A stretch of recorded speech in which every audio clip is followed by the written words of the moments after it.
चित्र पे हमें समलंब ए बी सी डी, ये जो समलंब नज़र आ रहा है, इसका क्षेत्रफल निकालना है। तो क्षेत्रफल निकालने के लिए जो सूत्र होता है वो होता है समलंब का क्षेत्रफल बराबर 1/2 समांतर भुजाओं का योगफल इंटू समांतर भुजाओं के बीच की दूरी।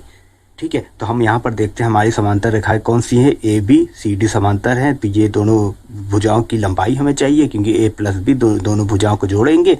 ठीक है, और ये बीच की जो दूरी है, दोनों समांतर रेखाओं के बीच की दूरी, वो ज्ञात करना है। तो अगर मैं यहाँ से एक लंब गिरा दूंगा इस पे, तो वो उसकी हाइट चाहिए, और ये हमें ए का मान दे रहा है, इसको मैं ए मान लूँ, तो एक समांतर भुजा का मान दे रहा है, दूसरे समांतर भुजा का मान हमें निकालना है। तो इसका मान निकालना है और ये हाइट निकालनी है। तो ये दो चीज़ में से यहाँ पर लानी पड़ेगी, हल करके मान निकालना पड़ेगा, और फिर मैं ले जाके रखूँगा तो मेरा ये समलंब का क्षेत्रफल आ जाएगा। तो हमारा टारगेट ये है कि हमें यहाँ बी का मान ज्ञात करना है और ये हाइट ज्ञात करनी है। तो मैं यहाँ पर जो भी कंस्ट्रक्शन करूँगा मैं वो पेंसिल से करूँगा कि आपको वो हल्के में दिखाई दे। ठीक है, तो मैं अब सबसे पहली कंस्ट्रक्शन ये करने जा रहा हूँ कि हमारे जो कोण दिख रहे हैं वो 60 अंश है, 60 अंश है, ये 120 अंश है। तो मैं 120 अंश को आधा करूँगा। ठीक है, और इस पे ले आके मिला दूंगा, लंब इसमें मिलाऊंगा। ठीक है, तो अगर मैं 120 अंश को आधा करता हूँ तो वो कितने भाग में बटेगा, 2 भाग में बटेगा। 60 अंश के 2 भाग में बढ़ जाएगा। ठीक है, जो 2 पॉइंट मिले हमें, इसको हम मान लेते हैं, इसको मैं जे पॉइंट मान लेता हूँ और इसको के पॉइंट मान लेता हूँ। ठीक है, तो ये 2 पॉइंट मैंने मान लिए हैं। पेंसिल से ये लाइन आपको नहीं दिख रही, तो मैं इसको पेन से डार्क कर देता हूँ। तो अब मुझे अगली रचना जो करनी है वही क्या करना है, ये जो लाइन दोनों दिख रही हैं इनको ले जाके जी तक मिलाना है। इसको और इसको और इसको दोनों को ले जाके मिलाना है। हमें किसी एक की ज़रूरत है, हम एक भी मिला लेंगे तो हमारा सवाल हल हो जाएगा। ठीक है, तो मैं एक मिला लेता हूँ। तो मैंने लाइन ए डी को आगे बढ़ाकर वो जी तक मिला दी है। अब आप ये कहेंगे कि आपको कैसे पता सर कि ये लाइन जब आगे बढ़ाई जाएगी तो जी पे ही जाके मिलेगी, बाहर जाके मिल सकती है या यहाँ पर आके मिल सकती, कहीं और मिल सकती है, ये आपको कैसे पता चला? तो ये चीज़ पता नहीं है, मैंने मिलाई है। अब मैं इस बात को प्रूफ करूँगा कि वो लाइन वहीं पर जाके मिलेगी। कि उसके लिए मुझे क्या करना होगा, सबसे पहले जो रचना करनी होगी मुझे वो ये करनी होगी कि मुझे एक समांतर लाइन खींचनी होगी, जी से होके गुजरेगी, जो लाइन ए बी के या सी डी के समांतर होगी। तो एक लाइन में खींच लेता हूँ। तो एक लाइन मैंने समांतर खींच ली है जो कि ए बी और सी डी के समांतर है, और उस लाइन को मैं नाम दे देता हूँ एल एम। तो ये जो लाइन एल एम है वो ए बी और सी डी के समांतर है। अब आइए मैं आपको दिखाता हूँ, क्योंकि मैंने ए बी के समांतर ही एल एम लिखा है, तो मुझे यहाँ से पता है कि ए बी और लाइन एल एम जो है समांतर है। अगर ये दोनों समांतर रेखाएं हैं, और ये जो लाइन देखिए ए जी जो है वो एक तिर्यक रेखा है जो इन दोनों लाइन को काट रही है, जो तो एकांतर कोण बराबर होंगे। मतलब ये वाला जो कोण होगा वो इस कोण के बराबर होगा। तो ये क्लियर है कि जो कोण डी ए बी है, ये वाला कोण डी ए बी, ये कोण हमेशा बराबर होगा एल जी डी के। तो कोण एल जी डी के बराबर होगा, और ये दोनों 60 अंश के होंगे। और सेम अगर इस तरफ से किया जाए तो यही कंडीशन वहां पर भी लगेगी, हम एक तरफ से प्रूव करेंगे। ठीक है, तो ये तो तब की कंडीशन है कि जब यानी कि ये दोनों लाइन एक दूसरे के समांतर हो तब। और दूसरी इंपॉर्टेंट शर्त है कि ये जो लाइन हमने ए डी को बढ़ाया था और वो आगे बढ़ के जी पे जाके मिली थी, तो ये जी पे ही जाके मिलेगी तब होगा। क्योंकि अगर ये जी पे ना मिले, यहाँ मिलती या बाहर मिलती, तो ये जो एकांतर कोण हम जिसको दिखा रहे हैं कि ये कोण इसके बराबर होगा, ये कोण इसके बराबर नहीं होता। ठीक है, तो हमने ये माना है कि वो जी पे जाके मिली है, तो ये एक तिर्यक रेखा बन गई, और इस कंडीशन से ये वाला कोण इसके बराबर होगा। अब हमें यही प्रूफ करना है कि वो वाला कोण 60 अंश है। अगर वो प्रूफ हो जाता है कि ये वाला कोण 60 अंश है, तो ये क्लियर हो जाएगा कि ये लाइन हम आगे बढ़ाएंगे तो वो वहीं पर जाके मिलेगी, क्योंकि ये लाइन और ये लाइन एक दूसरे के समांतर है। तो आइए इसको सिद्ध करने से पहले ये जो लाइन हमारी सी जी दिख रही है इसको मिला लेते हैं। अब लाइन सी जी को मिलाने पे हमें जो एक त्रिभुज दिख रहा है, तो त्रिभुज जी ए बी एक समबाहु त्रिभुज है, क्योंकि ये कोण 60 अंश है, ये कोण 60 अंश, 2 कोण 60 अंश हो गए, तो तीसरा कोण ऑलरेडी 60 अंश होगा। आपको पता है कि इनकी त्रिभुज के तीनों कोण का योगफल 180 अंश होता है। 2 कोणों का योगफल 120 हो गया, तो तीसरा कोण 60 अंश होगा। तो हमारा ये जो कोण नजर आ रहा है, ये अंदर वाला कोण, ये हमारा 60 अंश होगा। ये अंदर वाला कोण जो होगा वो 60 अंश होगा। अगर ये 60 अंश है और ये पूरा जो कोण था यहाँ से यहाँ तक वो कितने अंश का था, वो 120 अंश का था। तो ये क्लियर है कि ये जो बचा वाला पार्ट है, ये वाला पार्ट और ये वाला पार्ट, इन दोनों को मिला के कितने अंश का होगा, वो 60 अंश होगा। अगर दोनों को मिला के 60 अंश का होगा तो एक एक पार्ट कितना होगा, उसका आधा होगा। जब दोनों को मिला के 60 है तो एक पार्ट कितना होगा, 30 अंश का होगा। ये वाला जो पार्ट होगा ये 30 अंश का होगा, और ये वाला भी पार्ट जो होगा वो 30 अंश का होगा। मैं यहाँ पर 30 अंश लिख देता हूँ, यहाँ 30 अंश और यहाँ 30 अंश, तो ये दोनों पार्ट 30 अंश को होंगे। ठीक है, यहाँ तक क्लियर है। अब आइए आगे देखते हैं। हमारी जो रेखा ए बी थी और सी डी थी या ई आई थी, ये पूरी रेखा, ये दोनों एक दूसरे के समांतर थी। ठीक है, ये दोनों रेखाएं एक दूसरे के समांतर थी और आप देख रहे थे इसमें कि ये जो एक तिर्यक रेखा है इसको काट रही है, एक ये तिरछी रेखा है इसको काट रही है। तो इस कंडीशन में क्या होता है, जो होता है संगत कोण बराबर होते हैं। तो ये जो कोण अगर 60 अंश है तो ये भी कोण 60 अंश होगा। ये क्लियर है, यहाँ तक दिख रहा है, ये भी 60 अंश होगा क्योंकि संगत कोण है। ठीक है, मैं आपको लिख के नहीं दिखा रहा हूँ, यहाँ पर दिखा रहा हूँ, आपको ड्राइंग से आसानी से समझ में आएगा, बार बार लिखने की जरूरत नहीं है। ठीक है, हमें जो इंपॉर्टेंट फैक्ट है वो ले जाके लिख लेंगे, बाकी हम यहीं पर समझ के आगे बढ़ जाएंगे। ठीक है, तो ये कोण 60 अंश होगा। अब ये क्योंकि ये एक सरल रेखा है, एक सरल रेखा पर कितने अंश का कोण बनता है, वो समपूरक कोण होते हैं, वो 180 अंश का कोण बनता है। तो ये यहाँ से यहाँ तक का कोण कितने होगा, 180 अंश का होगा। अगर इतना 60 है तो ये इतना कितना बचा, अगर इतना 60 है, ये टोटल 180 था, एक सीधी लाइन 180 अंश का कोण बनाती है। तो अगर ये 60 है तो ये कितना बचा, 120 अंश बचा।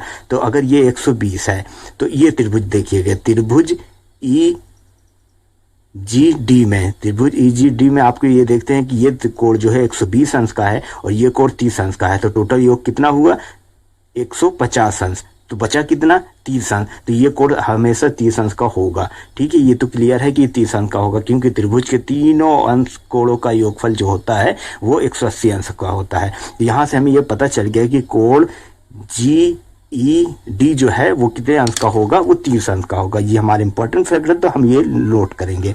तो कोण जी ई डी, ये जो कोण है वो कितने अंश का होगा, वो 30 अंश का होगा। क्लियर है। अब आइए फिर देखिए, हमने अभी कंसीडर किया था कि ये जो लाइन है ए बी जो है और ई आई जो है और ये तीनों एक दूसरे के समांतर है। अगर ये तीनों एक दूसरे के समांतर है तब उस कंडीशन में ये जो लाइन तिर्यक रेखा थी और ये लाइन भी तिर्यक रेखा है। क्लियर है। ठीक है, अगर ये दोनों समांतर है तो ये लाइन भी एक तिर्यक रेखा है। अब इसमें आके आप देखिए तो ये कोण इस कोण के बराबर होगा। कैसे, एकांतर कोण है, मैंने आपको बताया है एकांतर कोण है तो बराबर होंगे। तो यहां से क्लियर है कि जो कोण जी ई डी है, जी ई डी, वो कोण बराबर होगा एल जी ई के। ठीक है, और ये दोनों कोण 30 अंश के बराबर हो गए क्योंकि ये एकांतर कोण है, एकांतर कोण है। ठीक है, ये बराबर होंगे आपस में। यहाँ तक तो क्लियर है।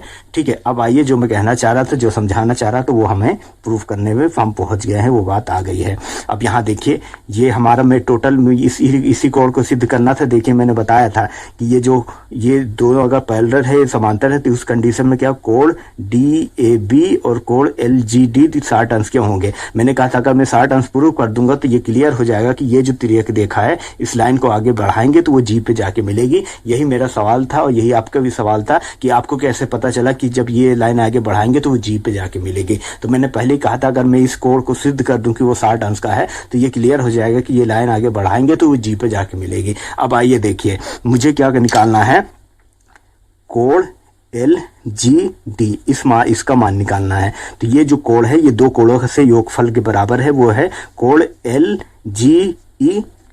तो कोण एल जी ई और प्लस कोण ई जी डी, कोण ई जी डी, ये दोनों कोण के योगफल के बराबर है। और ये दोनों का कोण का मान देखिए तो 30-30 अंश है। तो अगर मैं 30-30 अंश रख दूं तो 30 + 30 तो टोटल आएगा 60 अंश। तो यहां से हमें पता चल रहा है कि जो कोण एल जी ई है वो 60 अंश का है। और ये यही मुझे प्रूफ करना था, तो मैं देखिए प्रूफ करके दिखा दिया हूँ कि वो कोण 60 अंश का है। तो ये बात क्लियर हो गई कि अगर मैं इस लाइन को आगे बढ़ाऊं, यहाँ पर लेके जाऊं तो वो जी पे जाके मिलेगी। अब तो कोई डाउट नहीं है, यहाँ तक तो क्लियर है ना। चलिए अब आगे चलते हैं।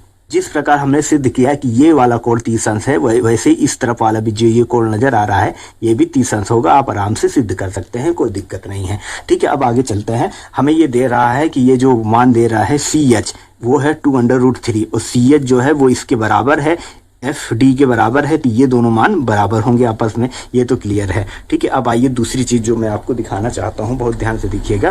त्रिभुज इसमें देख लीजिए या इस तरफ वाले देख लीजिए, इधर देखिए। इस त्रिभुज में अगर आप आके देखते हैं, ये त्रिभुज जो है FDG, ठीक है, मैं लिख देता हूं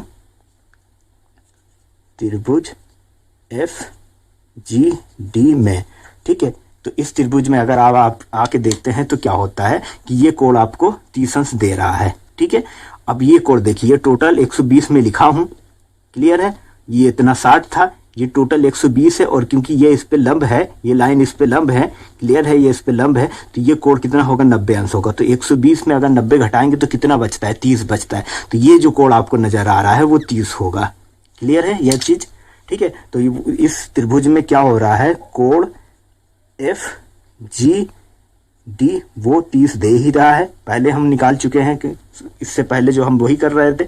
अब मुझे क्या निकालना था, कोण एफ डी जी, इसका मान निकालना था, ठीक है, इसका मान निकालना था। तो ये कोण किसके बराबर होगा, ये टोटल कोण देखिए, कोण ई डी जी माइनस ये जो कोण ये वाला पूरे वाले में ये 90 एंगल माइनस कर देंगे, ठीक है। तो 120 टोटल था, उसमें 90 माइनस करेंगे तो 30 अंश आएगा।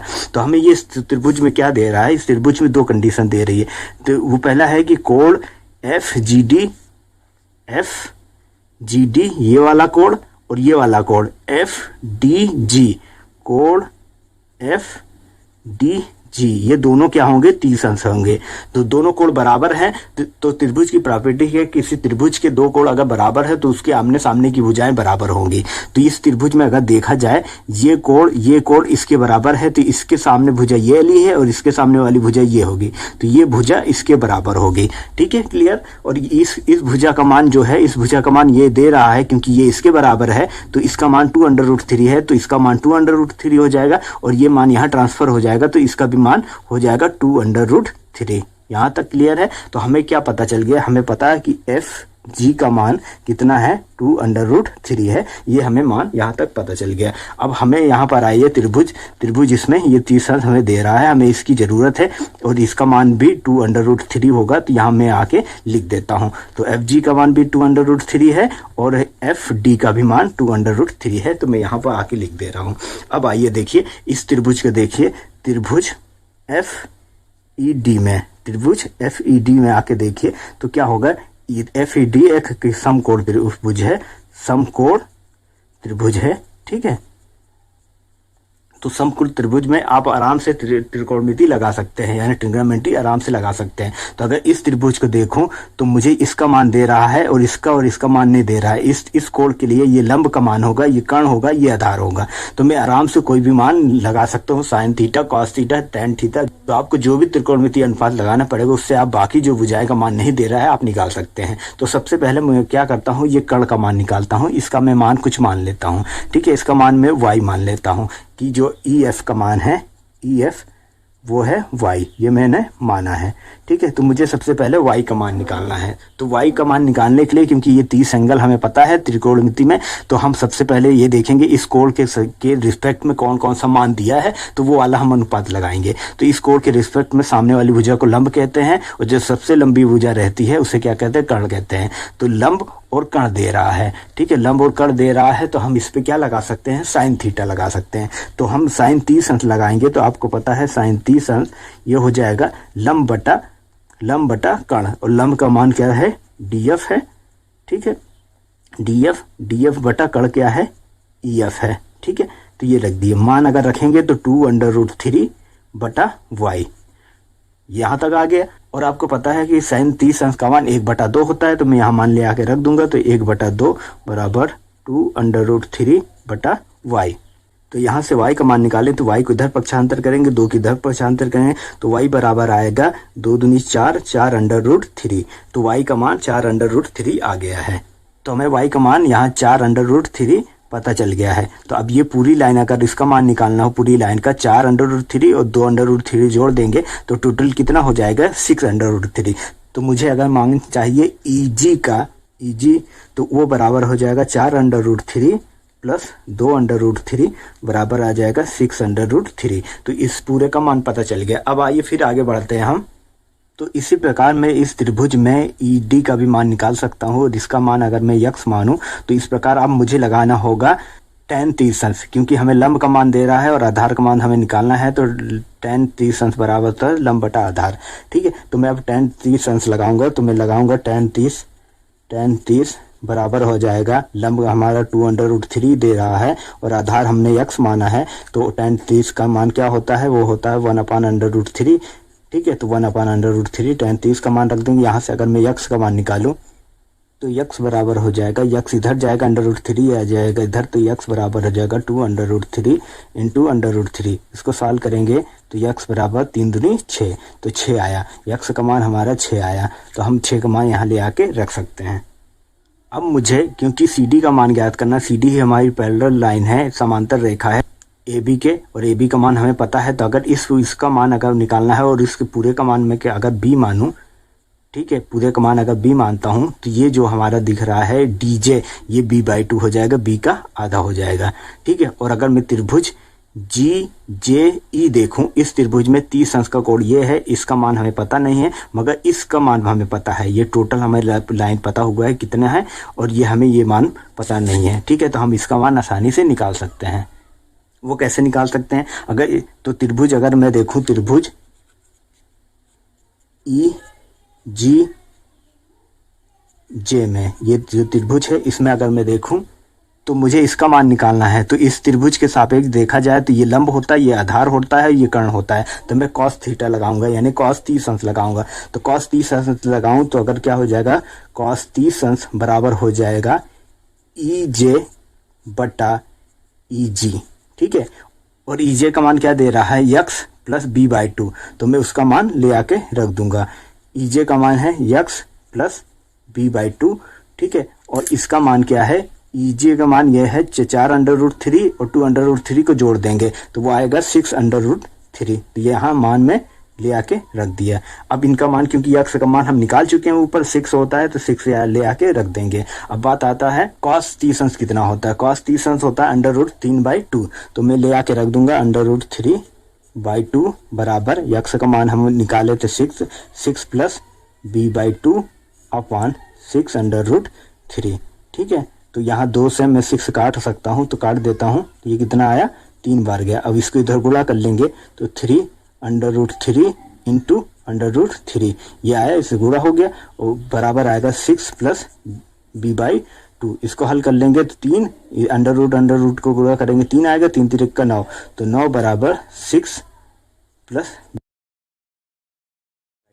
ठीक है। यहाँ से अगर मैं b/2 निकालूं तो b/2 हो जाएगा 9 - 6 बराबर 3, तो b बराबर आ जाएगा 3 इंटू 2 बराबर 6। तो हमारा जो b का मान आया वो 6 है। तो हमें यानी कि a का मान दे ही रहा था, यानी कि एक समांतर रेखा का मान a दे रहा था, दूसरे का हम निकाल चुके हैं b, ठीक है, वो उसका मान है 6। तो हमें 2 पता चल गया। अब हमें क्या चाहिए, दोनों समांतर रेखाओं के बीच की दूरी चाहिए। जैसे ये इस दोनों के बीच की दूरी चाहिए। अगर इस दूरी को मैं हाइट से प्रदर्शित करूं और उसको h लिखूं तो मुझे इस h का मान ज्ञात करना है, जो मैं आपको फिगर में दिखा रहा हूं। तो वो कैसे ज्ञात करेंगे, आइए वो करते हैं। सबसे पहले मैं क्या करता हूं कि ये जो आपको समांतर रेखा दिख रही है, ये वाली लाइन, ठीक है, इसी के समांतर में यहाँ से एक लंब गिरा देता हूँ और इस पॉइंट को मैं मान लेता हूँ n। तो ये एक n पॉइंट है। तो अगर मैं इसका मान निकाल लूँ तो ये मान इसके बराबर होगा और यही मेरा h है। तो मैं यही करूँगा कि मैं इसका मान निकालूंगा।